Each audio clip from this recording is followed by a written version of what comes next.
Today we're going to install a Dyna-Bagger saddlebag bracket system. Now don't forget that you have to use our lower saddlebags and Harley's lids and latches and screws in order to make this kit work. And it's because of the shock pocket in the back of the saddlebag. Okay, the first thing we're going to do is we're going to remove that turn signal and that back bolt. Then we're going to go ahead and we're going to remove the front bolt on the strut, and there's a nut plate that's in the back of that. I'll show you that in a few minutes. There you go. Now you want to make sure that that is up inside there because it kind of falls down when you take those screws out. Then you're going to go ahead and you're going to take these two screws out by the battery and you're going to discard them. Okay, and then you've got a little spacer that's going to go on the left hand side, and it's going to go underneath our bracket. You see the brackets being put on right now, and then you've got two new bolts that are going to go in there supplied in the kit. Okay, you're going to put those on, but you're going to put some Loctite on them, and you're going to leave them loose a little bit because you're going to tighten them in a little while. All right, now we've got the top bracket. We've got a larger spacer in the back and a shorter spacer in the front. And you can either use our spacers or you can use Harley's docking hardware if you have a detachable sissy bar.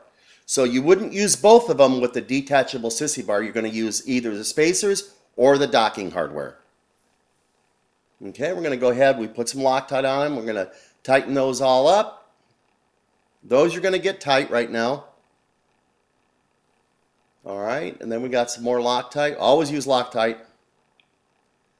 And we're going to go ahead and start to install the lower bracket. There's a front bolt that screws in there.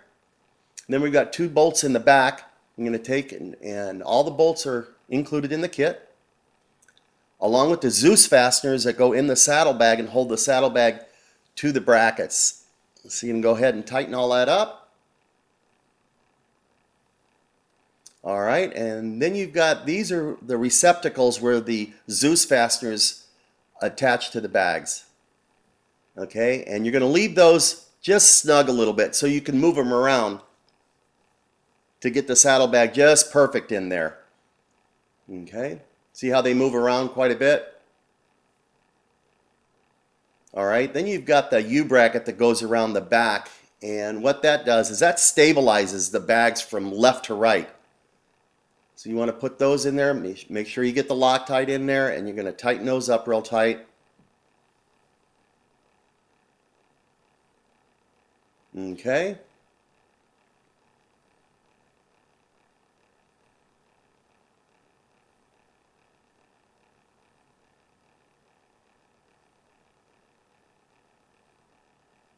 All right, then you're going to put those Zeus fasteners in there, and you're going to put 1, 2, and then you're going to go on the other side of the bag, and you're going to go ahead and put 2 more in. Okay, there's the other side. Put the Zeus fasteners in there. All right. And then you're going to go ahead and you're going to tighten those 4 bolts. There's 2 on either side, and that tightens those U-brackets with the receptacles in there. So everything's nice and tight now. And that's all it is. It's pretty simple. You can see the docking hardware on the left and spacers on the right. So on the left, that's the docking hardware from Harley. The spacers on the right are the ones that we include in the kit. So depending on if you have a sissy bar or not, you're going to use them. Okay, there we go. It's pretty nice. Now this Dyna is also has a Road Glide fairing on it. We make a bracket for that. So you can use a bracket. You can have an entire Road Glide on your Dyna chassis. And you've got plenty of room right there for the foot pegs. Got plenty of room for the passenger and leg room. And there's a fairing. Fairing has a radio in it, and it's a great platform if you have a Dyna and you would like a road bike. That's the aluminum bezel that we make for the fairing, and there's our MoFlow air cleaner assembly, and there we have the kit. Now the kit for the Dyna-Baggertail comes in black or chrome.